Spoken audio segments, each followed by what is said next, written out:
شروع اللہ کے نام سے جو نہایت مہربان اور بے حد رحم والا ہے۔ یہ صورت قیام مکہ کے آخری دور میں نازل ہوئی ہوگی، جبکہ قریش کے لوگ اس مسئلے پر غور کر رہے تھے کہ نبی صلی اللہ علیہ وسلم کو قتل کر دیں یا جلا وطن کریں یا قید کر دیں۔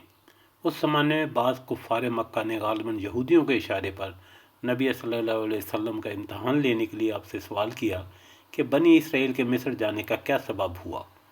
چونکہ اہل عرب اس قصہ سے بالکل ناواقف تھے، اس لیے انہیں توقع تھی کہ آپ صلی اللہ علیہ وسلم اس کا جواب نہ دے سکیں گے اور ٹال مٹول کر کے بعد میں کسی یہودی سے پوچھنے کی کوشش کریں گے اور اس طرح آپ کا بھرم کھل جائے گا۔ لیکن اس امتحان میں انہیں الٹی منہ کی کھانی پڑی۔ اللہ تعالیٰ نے صرف یہی نہیں کیا کہ فوراً ہی اسی وقت یوسف علیہ السلام کا پورا قصہ آپ کی زبان پر جاری کر دیا، بلکہ اس قصے کو قریش کے اس معاملے پر چسپاں بھی کر دیا جو وہ برادران یوسف کی طرح حضرت صلی اللہ علیہ وسلم کے ساتھ کر رہے تھے۔ حضرت یوسف علیہ السلام حضرت یعقوب علیہ السلام کے بیٹے، حضرت اسحاق کے پوتے اور حضرت ابراہیم علیہ السلام کے پڑپوتے تھے۔ حضرت یعقوب علیہ السلام کی جائے قیام جبرون موجودہ الخیل وادی میں تھی، جہاں حضرت اسحاق علیہ السلام اور ان سے پہلے حضرت ابراہیم علیہ السلام رہا کرتے تھے۔ یہ قصہ دو اہم مقاصد کے لیے نازل فرمایا گیا۔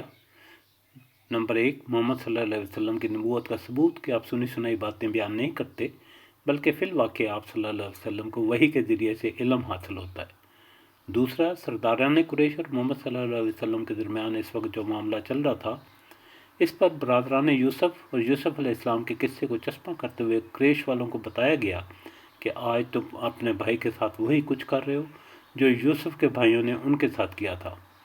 پوری داستان میں یہ بات نمایاں ہے کہ حضرت ابراہیم علیہ السلام، اسحاق علیہ السلام، یعقوب علیہ السلام اور یوسف علیہ السلام کا دین وہی تھا جو محمد صلی اللہ علیہ وسلم کا ہے، اور جس چیز کی طرف وہ دعوت دیتے تھے اسی کی طرف آج محمد صلی اللہ علیہ وسلم بلا رہے ہیں۔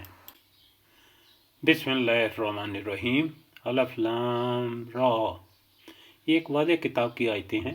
یہ بے شک ہم نے اسے عربی زبان میں قرآن کو نازل کیا ہے تاکہ تم اسے سمجھ سکو۔ اے رسول صلی اللہ علیہ وسلم، ہم تجھے سب سے اچھا بیان سناتے ہیں اس واسطے کہ ہم نے تیری طرف یہ قرآن وحی کیا ہے، اور بے شک تو اس سے پہلے یقیناً بے خبروں سے تھا۔